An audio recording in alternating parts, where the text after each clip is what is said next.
dapat itu sesegera mungkin. Selain dari yang mereka tawarkan jadi online. Ya.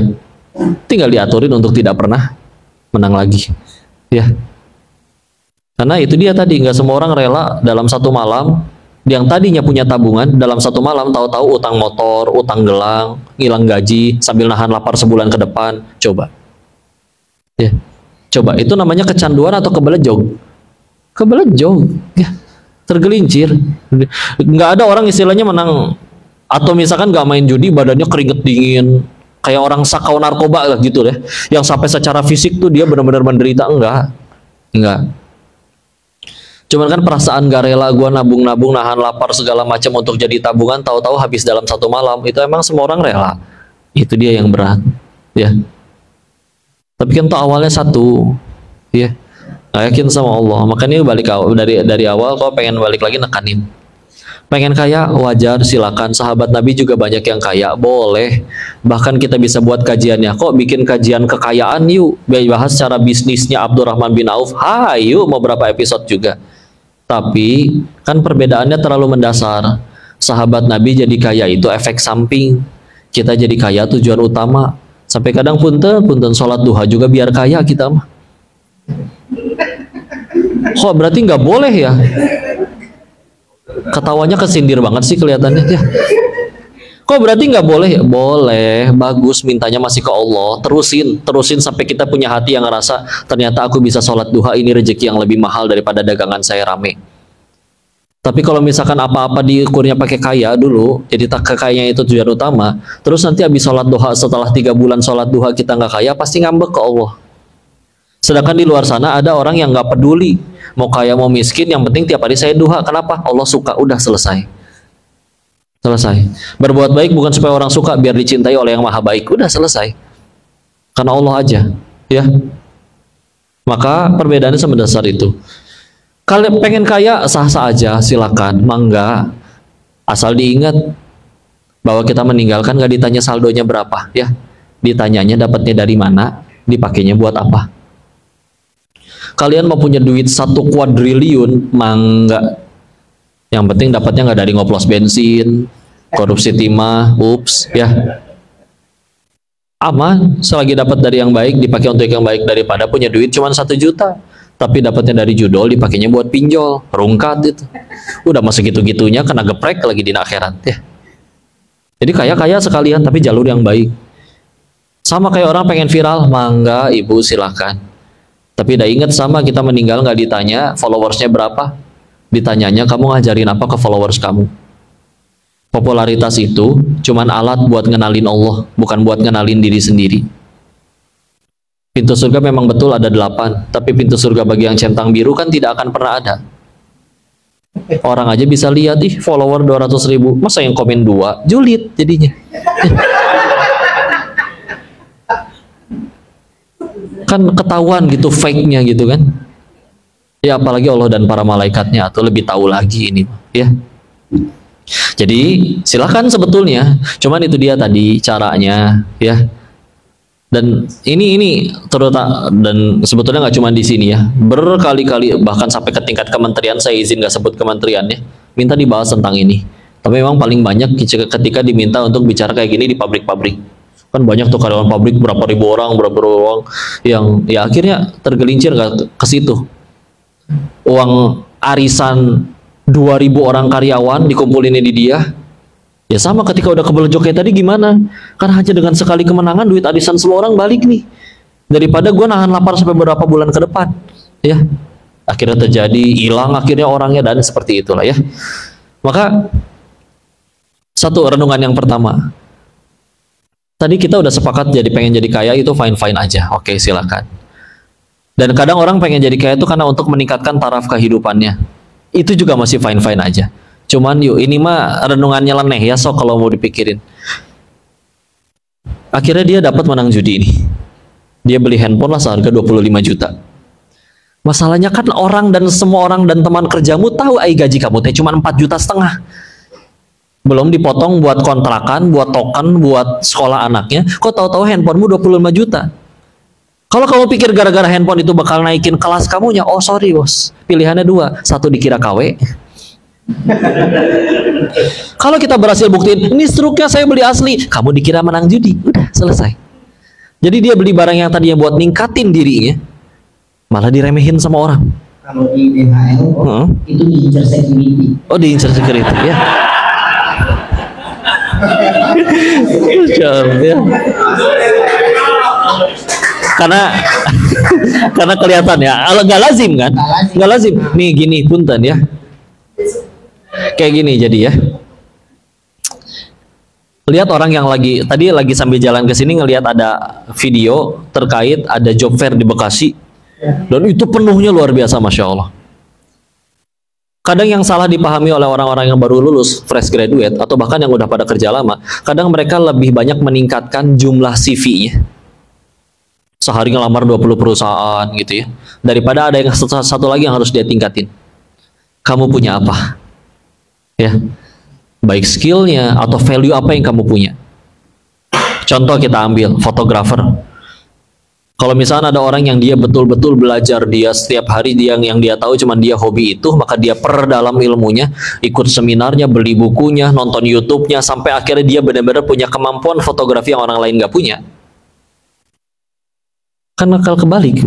Orang datang, Pak saya pengen nikah, tolong difoto sama Bapak. Saya jadwal penuh Mbak, Bapak minta berapa sih saya bayar. Tahu sendiri orang kalau udah benar-benar cocok, harga nggak masalah kan, kalau memang dia orang kaya banget. Ya. Aduh emang mau nikahnya kapan Mbak? Bulan depan. Tuh saya jadwal penuh 3 bulan lagi. Saya nikahnya 4 bulan lagi Pak, yang penting Bapak yang moto. Bisa mundur tuh. Untung cuman ganti jadwal nggak ganti calon. Kenapa? Kalau udah ahli dikejar kan. Di saat lihat video tadi, segitu banyak orang ribet nyari kerja, berusaha, berjuang. Ini orang datang nawarin duit kepada dia. Kenapa? Dia punya sesuatu yang orang lain nggak punya. Kalau dia sudah nyampe di titik itu, dia mau pakai sepatu beli di TikTok Shop cuman 125.000, orang bakal ngira itu 5 juta. Dia beli jam tangan 89.000 di online, orang bakal ngira itu jam ori.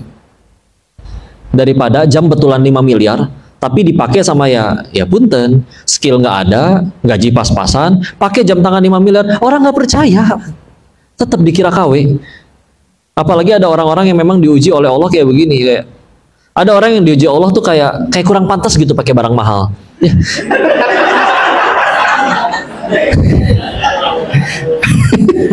Serius, dulu ada kawan dia beli jam tangan mahal asli, tapi gara-gara emang ya mohon maaf ya dia dianggap tidak pantas, maka selalu diledekin. Akhirnya setruk pembelian jam tangannya dikantongin kemana-mana. Dia ganti celana, bonnya ikut sampai pudar itu warnanya. Tapi ada yang dihadapi netizen, selalu dibilang itu bonnya siapa kamu bawa-bawa, nggak ada yang percaya. Nah kalau ada yang mau, yuk tingkatin, kita punya apa? Ini untuk kedirinya ya, bismillah. Ya, sampai kita punya sesuatu yang orang lain nggak punya, orang ngejar-ngejar. Makanya kalau misalnya di sini ada yang, ini sebetulnya nasihat untuk anak sekolah ya. Kalau di sini ada yang punya anak, mangga kalau mau dibilangin, nah keras sama diri kamu ya. Kalau keras sama diri kamu, nanti dunia yang akan datang dengan lembut, bahkan bertekuk lutut di hadapanmu. Nah. Tapi kalau kamu lembek sama diri kamu, oh yang lain juga nggak sekolah mah, yang lain juga nggak ngaji, nggak ngapalin, nggak bertugas, nggak belajar. Mungkin kamu masih bisa lulus ini kita hidup di negeri di mana ijazah bisa dibeli atau kunci jawaban bisa dibeli kok. Tapi kalau kamu nggak punya value, kamu lembek sama diri kamu, nanti dunia yang datang dengan keras menghantam kamu. Nah. Dengan pahitnya pengangguran, dengan diremehin waktu reunian. Ya. Ada orang yang kira baru nyampe ke titik itu nanti, tahu-tahu umur kok udah 40, teman saya udah punya ini itu, saya kok malah punya banyak utang. Baru akhirnya mulai memperbaiki diri. Masa ya kudu nunggu kayak gitu dulu? Jadi sebetulnya nyari duit sebanyak-banyaknya itu sah-sah saja. Cuman itu dia tadi ya. Kalau pengen istilahnya daripada ngejar duit, yuk kita jadikan diri kita adalah individu yang dikejar duit. Ayo bismillah. Sukanya apa lakuin bismillah. Sukanya masak-masak atau silakan sampai benar-benar jago sampai orang lain nggak bisa bikin masakan seenak itu. Ya. Makanya kan itu yang kadang bikin ada yang sekolahnya tinggi tapi ya istilahnya tidak jadi untuk ukuran dunia ya, nggak jadi orang kaya juga gitu ya. Tapi ada yang istilahnya bahkan punten mohon maaf lulusan SD, saya kenal beberapa pengusaha restoran yang Daerah di daerah-daerah kayak punten di Lombok, di mana yang kalau ditanya lulusan SD. Tapi memang dari kecil passionnya masak. Dari kecil di saat orang lain masih sibuk main, dia udah mikirin gimana caranya masakan saya enak. Nah, ketika akhirnya dia udah jadi orang dewasa, dia udah punya skill set yang beda. Dari cara mecahin telurnya aja udah beda. Kita ngetok bingung, dia satu tangan cetok buka. Yang itu udah dia latih dengan pecahin berapa ratus telur dari zaman dia masih SD. Jadi tangannya masih kecil, ya. Yang dia tingkatin value dirinya, ya. Sehingga akhirnya satu itu value diri, dua balik lagi tambah tadi masalah keyakinan sama Allahnya. Yuk kita bicara rezeki dulu yuk sebentar, ya. Salah satu alasan kita masih hidup sampai detik ini salah satunya adalah demi Allah. Karena semua rezeki yang dijamin oleh Allah harus jadi milik kita. Kalau belum diterima semua, kita nggak boleh mati. Saya, bapak, ibu-ibu semua yang nonton di online dilarang mati sebelum semua rezeki itu kita terima. Lihat hadis Arba'in nomor 4, di dalam rahim ketika 120 hari ditiupkan ruh sekaligus apa? Ditentukan rezekinya. Salah satu alasan kita masih hidup hingga hari ini karena itu belum kita terima semua. Kalian mau udah terkapar di ranjang rumah sakit, kalau kata Allah masih ada rezekinya, masuk lewat infus demi Allah. Kalian mau nyerah dengan kehidupan, udah tiduran di rel, keretanya lewat, masih nggak mati kalian. Karena keretanya lewat di rel sebelahnya, ya. Jadi dia salah info, ya. Tengsin yang ada, ya. Nah, aslinya bukan gara-gara salah info, gara-gara kata Allah bukan takdirnya aja, belum takdirnya kamu mati. Di Thailand juga pernah ada cerita, dia ada wanita sedang hamil tua, suaminya selingkuh. Dia stres, dia minum botol-botol yang ada di rumahnya, entah mungkin sabun, entah mungkin pembersih toilet. Keminum 2 botol, gelap. Bangun-bangun di rumah sakit. Hal pertama yang dia tanya ke dokter apa? Dok, saya masih hidup. Dokternya jawab, iya larutan yang ibu minum, satu mengandung asam, satu mengandung basa, jadi netral. Ya. Harusnya ibu minum satu aja. Oh gitu, diajarin lagi sama dokternya. Ya. Kenapa? Belum waktunya. Belum waktunya. Ya. Dan ya ada kisah, dan ini juga nyata ya. Ada bapak-bapak kecemplung sumur. Terus dia minta tolong, ada orang turunin tali, naiklah dia ke atas. Begitu nyampe atas, biar tenang, dia dikasih segelas susu dulu, terus begitu tenang baru ditanya, Pak, bapak tuh kenapa bisa jatuh? Ceritalah si bapak, iya saya peragain ya, tadi saya berdiri di sini nih. Terus dia kepeseret lagi, jatuh lagi. Tapi jatuh yang kedua mati. Hikmahnya apa coba? Si bapak tadi masih punya rezeki 1 gelas susu lagi. Makanya udah nyampe tempat matinya, kaci naik heula tuh dia ke atas.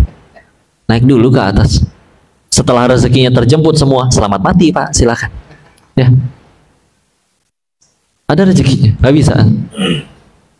Maka terus ketika akhirnya kita nggak yakin sama Allah, nggak yakin dengan rezekinya dijamin, berani dia. Satu bahasa lagi tentang rezeki. Kita suka ngira kalau yang halal-halal doang kok, kurang kok. Gaji saya sebulan misalkan 5 juta misalkan. Buat token, buat uang sekolah anak, buat uang dapur, buat biaya kontrakan, cicilan motor dan lain-lain kok kurang kok. Oke, sepakat. Tapi kayaknya kalau ngambil yang haram bisa dapat lebih. Nah ini dia ya. Karena rezeki ini kalau kita pengen luruskan, mau halal mau haram, kalau kata Allah rezeki kalian bulan ini adalah 1 miliar, mau halal mau haram, tetap di akhir bulan tetap 1 miliar demi Allah. Kita kan kiranya yang haram lebih banyak kan? Enggak. Landasannya dari kisah ini, dari Ali bin Abu Thalib radhiyallahu anhu. Beliau minta seorang pemuda untuk bersihin kudanya. Ditinggallah sholat sebentar. Beres sholat, kudanya ada, tapi pemudanya hilang, dan ini ada pelana dudukan kudanya tuh, dudukan dan yang nyambung ke besi yang buat pijakan yang buat naik kuda itu hilang. Makanya sudah beliau pergi ke toko kuda buat beli pelana baru.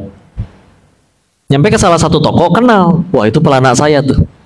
Nanya deh yang punya tokonya, Pak, Bapak dapat dari mana itu pelana? Oh tadi ada pemuda jual. Boleh tahu Pak dikasih uang berapa ke pemuda itu? 1 dirham. Kata Sayyidina Ali dalam hatinya, demi Allah yang jiwaku ada dalam genggamannya, beres sholat pun aku mau kasih 1 dirham ke pemuda itu. Tapi lihat, si pemuda nggak sabar. Ditinggal sholat dulu, pasti lama nih. Karena ini yang sholat sahabat Nabi, nggak mungkin sholatnya kuliah kulhu kayak kita, ya nggak? Mana nggak dibilang dikasih duit tadi di awal? Daripada lama, mendingan saya colong. Satu, dapat duitnya lebih cepat. Dua, bisa jadi lebih banyak. Tapi kata Allah rezekinya 1 dirham. Dia udah keliling sekian banyak toko, jawabannya sama. Banyak toko, jawabannya sama. Dek, mau? Enggak. Kalau mau 1 dirham, kalau enggak bawa sana ke toko lain.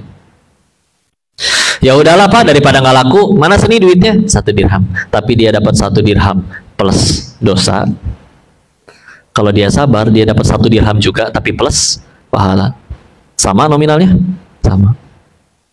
Kok itu ada yang korupsi? Duitnya banyak, beneran kemakan lagi. Repot, sama aja berarti masukin duit neraka, api neraka ke perutnya.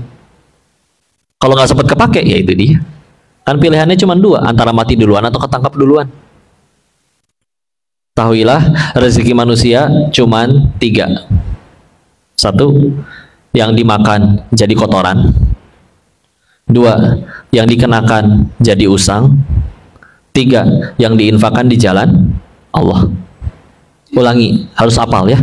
1, yang dimakan jadi. 2, yang dikenakan jadi. 3, yang diinfakkan di jalan. Contoh, ini ada air putih, boleh saya minum? Boleh, silahkan kok. Berarti ini rezeki saya ya. Alhamdulillah. Kalau pengen saya bungkus, Boleh. nggak apa-apa ya. Ternyata begitu di jalan tumpah, diminumin semut atau kucing. Berarti saya cuma disuruh membawakan rezeki ini ke hamba Allah yang lain. Yang mana yang udah jadi rezeki kita? Yang udah lewat sini. Ya. Contoh lagi, di rumah punya kulkas? Punya. Di dalamnya ada migar, minuman segar. Kenapa harus disingkat ya? Sama kan, banyak sekarang singkatan kendor, Kentucky dorong. Nah, Insya Allah ya. Maka ternyata ponakan pada datang, 1 kulkas digondol, habis tuh semua minuman segarnya. Berarti rezeki kalian yang punya kulkas atau rezeki ponakan? Ponakan. Kita aja ngaku-ngaku kan itu kulkas saya kok. Yang beli isinya juga saya, berarti rezeki saya dong. Oh enggak. Sebelum lewat sini belum tentu punya kita. Contoh lagi, punya rekening, punya buku tabungan. Ada orang waktu itu baca buku teh sedih. Saya tanya, itu novel apa Pak? Enggak kok, buku tabungan. Itu katanya. Ya. Buku tabungan kalian menyenangkan atau menyedihkan? Tergantung tanggal biasanya ya. Ternyata buku tabungannya menyenangkan. Ya. Tahu-tahu anaknya nelpon. Ma, aku belajar nyetir, nabrak. Astagfirullah dek, kamu nggak apa-apa sayang. Nggak apa-apa mah, tapi aku harus ganti rugi. Berapa dek? 4 miliar mah. Hah? Kamu nabrak naon? Nabrak BMW 7. Milih-milih tuh kalau mau cilaka teh, dijewer. Ya. Ternyata dipakai buat jadi rezeki bengkel. Yang mana yang udah jadi rezeki kita? Yang ketelen aja. Atau bahkan ini juga kisah nyata. Waktu di Thailand ada kawan sama-sama salah jalan ya, cuman dia jadi bandar narkoba. Saya tahu dia nggak sekolah farmasi, seingat saya entah lulusan SMP atau SMA, tapi entah gimana ceritanya, dia bisa beli bahan baku di toko kimia sampai diubah jadi bubuk kokain siap jual. Saya yakin tutorialnya nggak akan ada di YouTube itu, ya. Tapi dia bisa tuh. Singkat cerita, dia akhirnya jadi salah satu bandar narkoba terbesar di kota kecil itu, di Poipet ya namanya. Dan ya udah makmur lah ya, udah punya ruko, udah punya kendaraan, udah kebeli ya. Cuman orangnya unik loh. Dia berkata, saya nggak pengen selamanya hidup kayak gini. Saya pengen suatu saat nanti pulang ke Bogor, orang Bogor juga. Orang Bogor banyak penjahat ternyata ya. Orang Bogor, terus dia bilang pengen bahagiain orang tuanya, pengen bahagiain ibunya.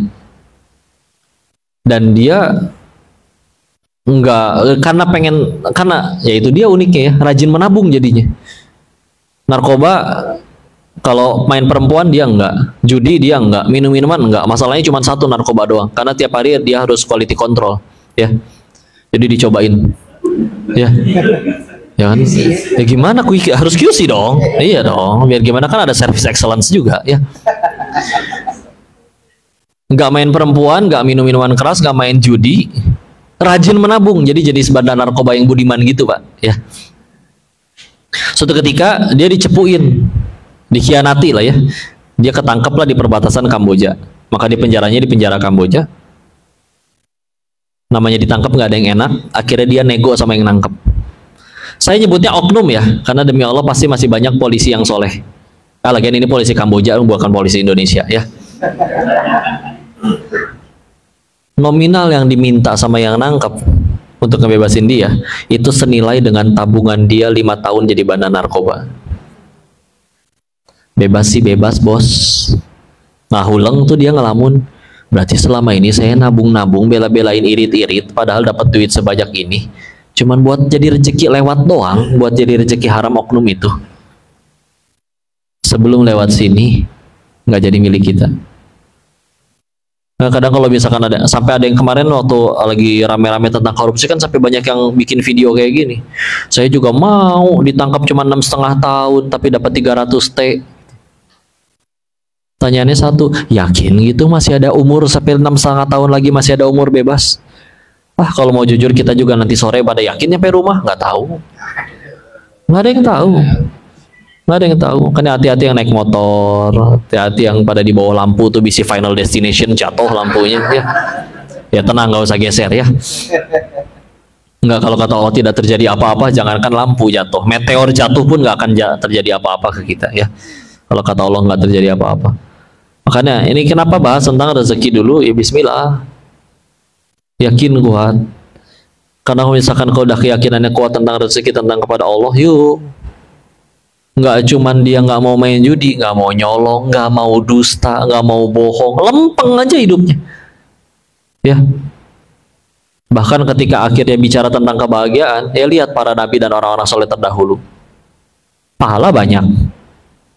Dosa para nabi maksum, nggak ada dosanya. Tapi ujian parah banget, lempeng weh jadi orang baik. Nggak pernah pundung, nggak pernah ngambek, nggak pernah kesel sama Allah. Ya Allah, kenapa takdir saya begini? Gitu, ingat tuh pan saya teh nabi, enggak. Dan ada nabi dari Sunda juga ya. Misalkan Nabi Yunus gitu ditelan ikan paus, ngambek, ya Allah pan saya teh nabi, masa ujiannya gini-gini banget? Nggak ada. Malah la ilaha illa anta subhanaka inni kuntu minaz zalimin. Tiada ilah selain Engkau ya Allah, maha suci Engkau, sesungguhnya saya yang zalim. Ngaku di hadapan Allah. Modalnya yakin wisilah. Sehingga akhirnya mau ada tawaran. Tadi kan salah satu yang di ini dari Kominfo, jangan lihat iklan judi online. Oh, pejudi-pejudi handal yang saya tahu, mereka nggak ada yang suka nontonin iklannya, langsung main ya. Udah tahu dia mesti kemana. Bahkan kalau udah yang level kakap, beli tiket berangkat langsung ke Sentosa, Marina Bay Sands, atau di Genting Highland di Malai, atau ke Makau sekalian ya. Karena udah niatnya dari awal pengen kayak gitu ya. Butuh duit iya, tahu-tahu dapat tawaran yang judi. Kalau udah benar-benar yakin, ya Allah, rezeki itu yang penting bukan banyak, bukan adanya, tapi barokah. Karena kalau misalkan ternyata banyak tapi nggak berkah, ya lihat para maling di negeri ini, mereka tuh nyolong duit miliaran dalam kondisi di rekeningnya udah ada miliaran. Tapi karena di hatinya nggak ada Allah, nyolong wae kerjaannya ya.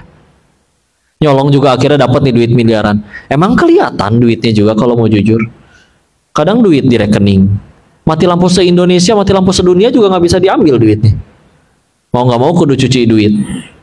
Akhirnya beli villa di puncak. Yang paling nikmatin villanya siapa? Si Mamang sama si Bibi, berenang tiap hari di villa, seger. Ya Allah, lari-larian di taman. Mamang, Bibi, nanti malam kita tidur mau di lantai berapa sayang? Indah ya Allah. Tiap bulan digaji, berenang tinggal nyebur, token habis tinggal bilang si bos. Makanya ternyata pengen bahagia tuh syaratnya satu, gampang. Kalian tinggal jaga villa aja, udah selesai bahagia. Coba yang punyanya belum tentu datang setahun sekali. Token habis ngisi tiap bulan gaji karyawan ya. Dan selevel villa nggak mungkin ngisi token 20.000 dilepehin sama setrumnya juga ya. Ngisi tokennya sejuta. Ngerasain setrumnya enggak ya. Dan kadang atas namanya juga atas nama si Bibi itu.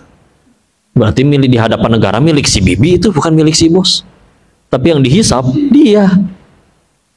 Ya Allah, nikmatin enggak? Pernah jalan-jalan ke Pulau Seribu, ceritanya sama si guide-nya dipilihin pulau. Ada pulaunya kecil dan di tengah-tengahnya ada satu villa gede. Saya kira kosong, tahu-tahu ada orang keluar. Itu mah nyampe ngejemur juga di dalam rumah. Ditanya, Pak, Bapak di sini? Iya, saya udah generasi kedua, orang tua saya jaga di sini. Pemilik vilanya mana? Ini pemilik villa.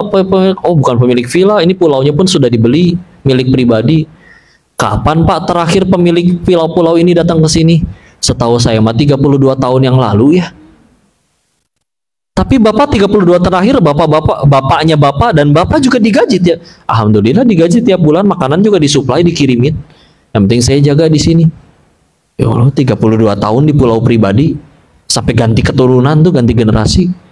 Yang punyanya nggak datang, terakhir datang 32 tahun yang lalu. Masya Allah. Cara rezeki udah gitu, kayak begitu. Yakin dulu bismillah. Karena kalau misalnya nggak yakin ya itu tadi di efek samping. Terus berarti gimana kok? Masih ada nggak waktunya? Aman? Gimana? Masih ada waktunya? Aman? Masih ya. Jadi istilah ya. Terus berarti gimana tuh kok kalau udah kecanduan, kalau udah main gimana cara berhentinya? Cara berhentinya ya jangan depo, selesai udah. Kecuali setiap kali kalian berhenti main, si bandar ngirim tukang pukul ke rumah kalian buat nyekek anak istri kalian. Pernah nggak ada kejadian kayak gitu? Nggak ada. Makanya sekali lagi yang dilawan tuh mentalnya sendiri, yang dilawan masalahnya adalah diri sendiri.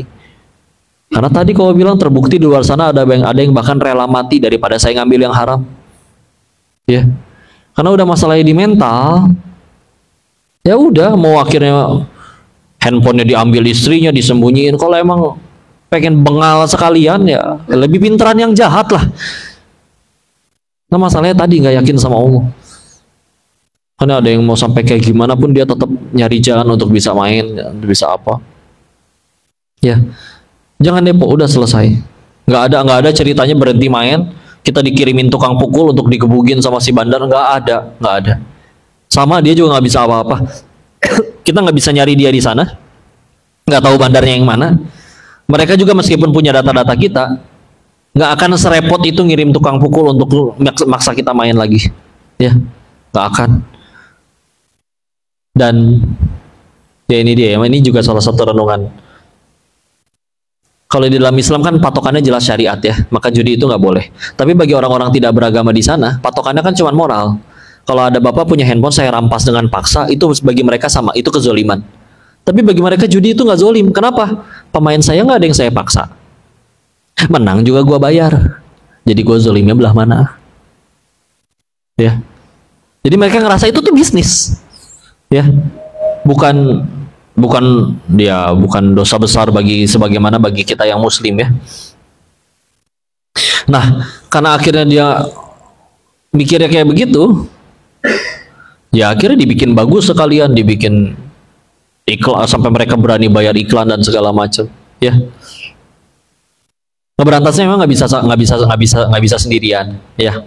Tapi kenapa kok pilih jalan yang ini? Karena bismillah, kalau gara-gara ini hidayah dari Allah datang masuk kepada orangnya, entah bandarnya, entah pemainnya, tanpa perlu apa-apa juga mereka berhenti sendiri.